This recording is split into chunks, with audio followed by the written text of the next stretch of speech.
हाँ जी बच्चों, आज हम करेंगे सर्वनाम।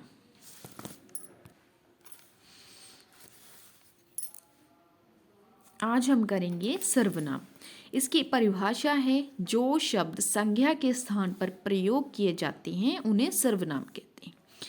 जैसे कि संज्ञा में मैंने आपको बताया था कि किसी व्यक्ति, वस्तु या भाव के नाम को संज्ञा कहते हैं। उन्हीं नामों के स्थान पर जो शब्द प्रयोग किए जाते हैं वह होते हैं सर्वनाम। जैसे रमा ने स्कूल में रमा की सहेली सीता को उदास देखा। रमा ने सीता से पूछा कि सीता उदास क्यों हूँ। तो देखिए, इन वाक्यों में बार बार सीता और रमा का प्रयोग हो रहा है, जिससे कि वाक्य अच्छे नहीं लग रहे। इन्हीं संज्ञा शब्दों के स्थान पर हम अब सर्वनाम शब्द यूज करेंगे। रमा ने स्कूल में अपनी सहेली सीता को उदास देखा।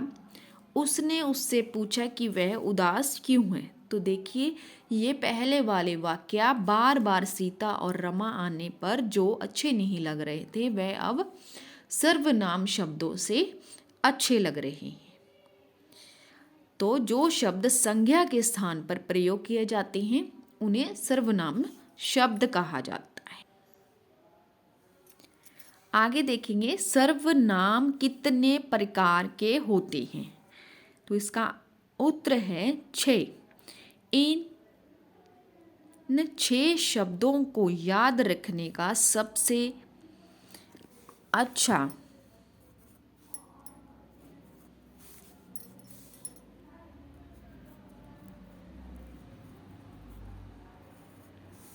तरीका है या ट्रिक बोल सकते हैं।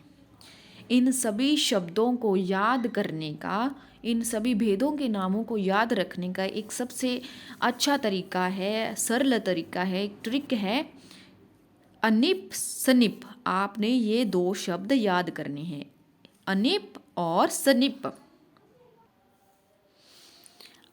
देखिए, इन सभी शब्दों को अनिप और सनिप में जो शब्द अक्षर यूज हुए थे मैंने उन्हें अलग अलग कर दिया है। अ नि प स नि प। अ से हमारा होगा अनिश्चयवाचक, नी से निश्चयवाचक, प से पुरुषवाचक, स से संबंधवाचक, नी से निजवाचक और प से प्रश्नवाचक। तो आप अनिप सनिप को याद रखें, जिससे कि आप इन सभी 6 के 6 भेदों के नाम याद रख सकते हैं। तो पहला भेद है अनिश्चयवाचक। जिन सर्वनामों से किसी वस्तु या व्यक्ति के बारे में पूर्ण ज्ञान ना हो, या आप उस विषय में श्योर ना हो, आपको पक्का पता ना हो, उन्हें बोलते हैं अनिश्चयवाचक। जिस चीज़ के बारे में आपको पूर्ण ज्ञान ना हो, पूरा ना पता हो। जैसे कि झाड़ियों के पीछे कोई है, तो कोई भी हो सकता है, लड़का, लड़की, बूढ़ा, बच्चा। तो हमें पूरा नहीं पता चला भी कौन है। माँ, पानी में कुछ पड़ा है, कुछ भी हो सकता है, मक्खी, मच्छर, बाल या कुछ और।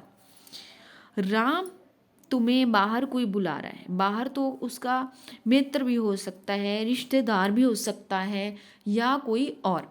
तो इस तीनों वाक्यों में हमें कोई से भी चीज़ का पूर्ण ज्ञान नहीं हुआ, तो इसे बोलेंगे अनिश्चयवाचक। आगे है हमारा निश्चयवाचक। जिन सर्वनामों से किसी वस्तु या व्यक्ति के बारे में पूर्ण ज्ञान हो और आप उस विषय में श्योर हो, यानी कि आपको उस चीज़ के बारे में पूरा पता हो। जैसे यह मेरी घड़ी है, तो उसे पूरा मालूम है कि मेरी ही घड़ी है, मुझे यही खिलौना चाहिए, यानी कि ये खिलौना ही चाहिए और कोई भी नहीं।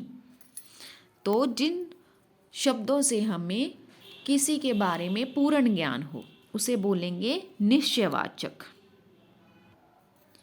उसके आगे है हमारा पुरुषवाचक, जिसमें बोलने वाला यानी कि वक्ता, सुनने वाले यानी कि श्रोता, या किसी अन्य व्यक्ति जिसके बारे में बात हो रही है का ज्ञान हो।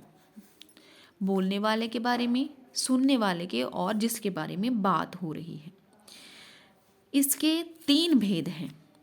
पहला है उत्तम, जो सर्वनाम बोलने वाले के लिए प्रयोग किए जाते हैं, यानी कि जो हम हमारे लिए प्रयोग में करते हैं, हमारी बात को बोलने में प्रयोग करते हैं, जैसे कि मैं, हम, मेरा, हमारा, मुझे, मैंने आदि।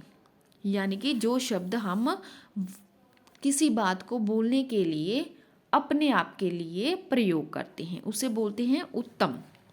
दूसरा है मध्यम, जो सर्वनाम हम सुनने वाले के लिए प्रयोग करते हैं, जैसे कि अगर हम किसी से बात कर रहे हैं तो उसको संबोधित करते हुए जो शब्द हम उसके लिए प्रयोग करते हैं उसे कहते हैं मध्यम। जैसे कि तुम, आप, तुम्हें, तुम्हारा, तुम्हारी, तुम्हारे आदि।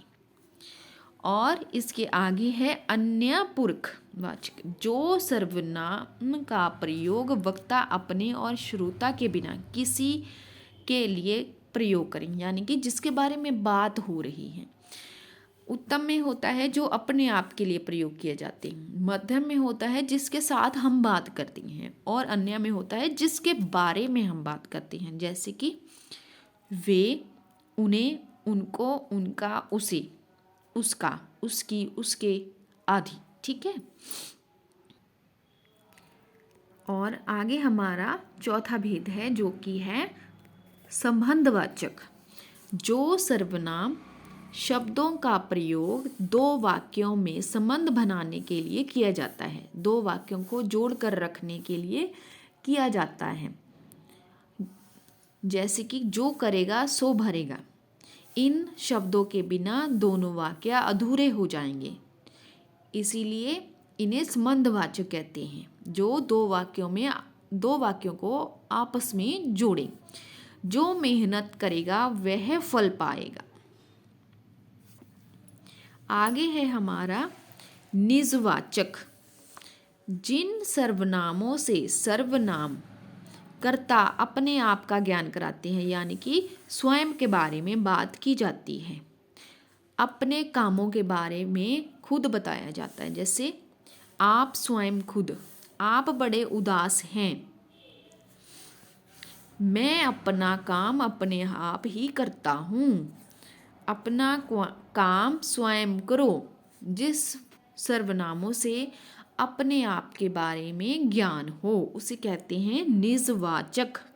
और सबसे आखिर में है हमारा प्रश्नवाचक, जो कि सबसे आसान सर्वनाम का भेद है। जिन सर्वनामों से किसी व्यक्ति, वस्तु या स्थान के बारे में प्रश्न का ज्ञान हो उसे कहते हैं प्रश्नवाचक। या जिस वाक्य में प्रश्न पूछा गया हो, जैसे कौन, क्या, किसने, कब आदि। राम क्या कर रहे हो, राम तुम कहाँ जा रहे हो। इन सभी शब्दों से हमें वाक्य के प्रश्न होने का ज्ञान होता है, तो इसे हम कहते हैं प्रश्नवाचक। तो आज हमने जाना है कि सर्वनाम क्या होता है, सर्वनाम की परिभाषा और उसके 6 भेदों के बारे में और उनकी परिभाषाओं के बारे में जाना है। तो सर्वनाम को याद करते समय, उसके भेदों को याद करते समय उसकी जो मैंने आपको ट्रिक बताई है अनिप सनिप की, ये हमेशा आप सभी याद रखिएगा, जिससे कि आपको बड़ी आसानी होगी इन भेदों के नामों को जानने के लिए। आज की वीडियो के लिए धन्यवाद।